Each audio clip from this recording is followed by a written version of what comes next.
All right, it's time to dig into the Roots Duo train song. So we've taken these techniques that you're learning in this workshop and we written an original tune that puts them into practice and gives you an arrangement where you can work on some of the chord changes and stuff. We'll play it for you so you know what it's going to sound like.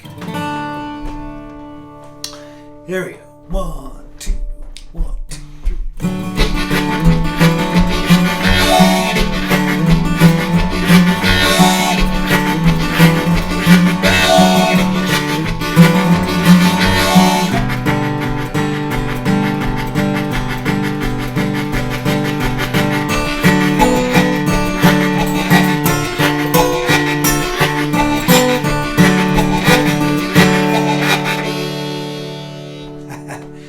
That's it. The Roots Duo train song sounds pretty cool, I think. The open D tuning in the G harmonica.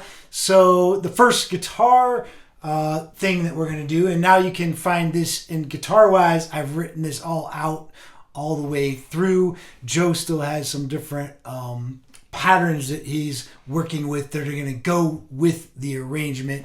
So for starters, we're just going to look at the first four or the first two measures really of the guitar arrangement, and that's going to repeat 4 times. And what we're going to do is we're going to actually take that 8th note pattern that was pattern number 2 where we were going, and we're going to add some left hand stuff to that. So let's take an up close look at that. So what we're going to do is we're going to play an octave pattern here basically. So I'm going to use my middle finger and third finger, and these fingers are on the 2nd fret 6th string and the 2nd fret 4th string.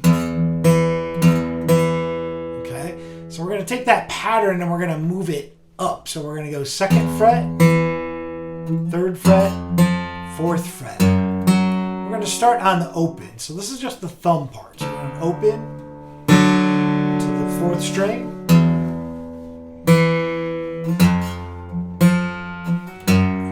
open, 2nd, 3rd, 4th. Now on the right hand, we're going to do that same exact pattern that we had in pattern number 2. Just add this into it.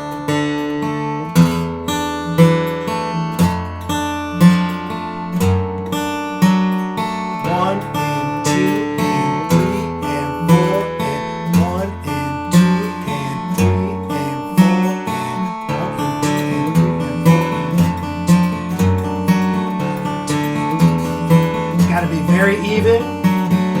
Once again, practice this with your rhythm tracks so you can get the timing of it right on the spot, because that's the tricky part. So we're just running that riff with 8th notes basically. Sound good to me. All right, so I think for what you're doing, so this is the first measures of the arrangement for the guitar. You're going to do pattern 4 for that on the harmonica, right? Yep. Pattern 4 is a another layer to pattern 2. Actually, it's the taka shika done 3 times like this, and then something different. This is the big payoff here. We're doing all this rhythmically precise stuff, rhythmically demanding stuff. Now we're going to sustain a chord because it sounds cool. And I'm playing it like this. And what I'm doing is I'm going from a bright E vowel to an E.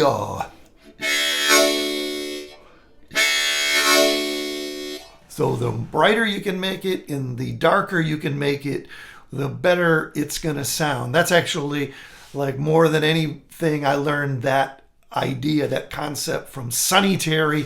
I refer to that as the tone pulse, getting a different rhythm by changing the tone or the vowel shape in your mouth. So F pattern 4 is ducka shika ducka shika ducka shika ee-yaw.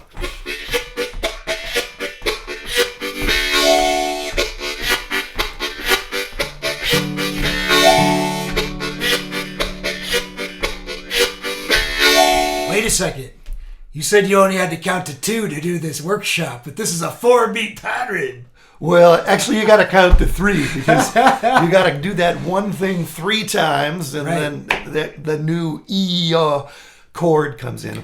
It's all on the same chords of the harmonica. I'm playing exactly the same chords. And I think you kind of designed that to go with the guitar riff, right? Which is also a 4 beat, 1, 2, 3. Well, actually, it's a 2 measures the way I like to count it.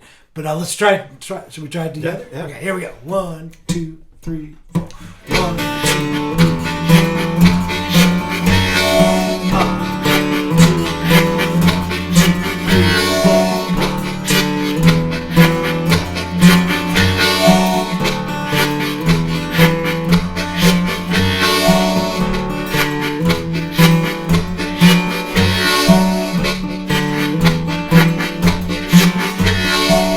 2, 3, 4.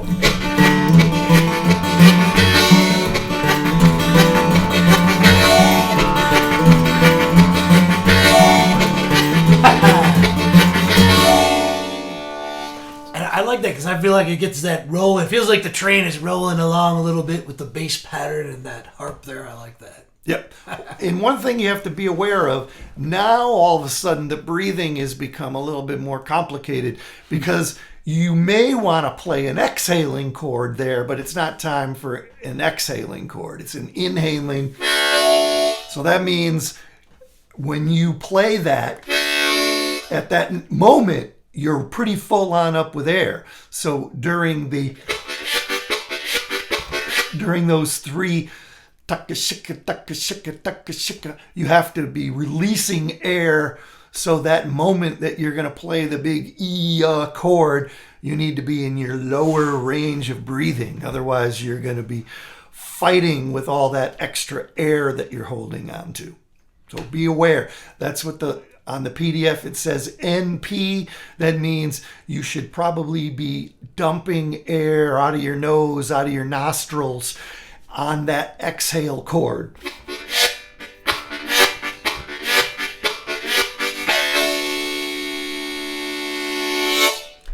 All right, so that's the first part of the arrangement. Next, we'll look at moving into the G chord. G.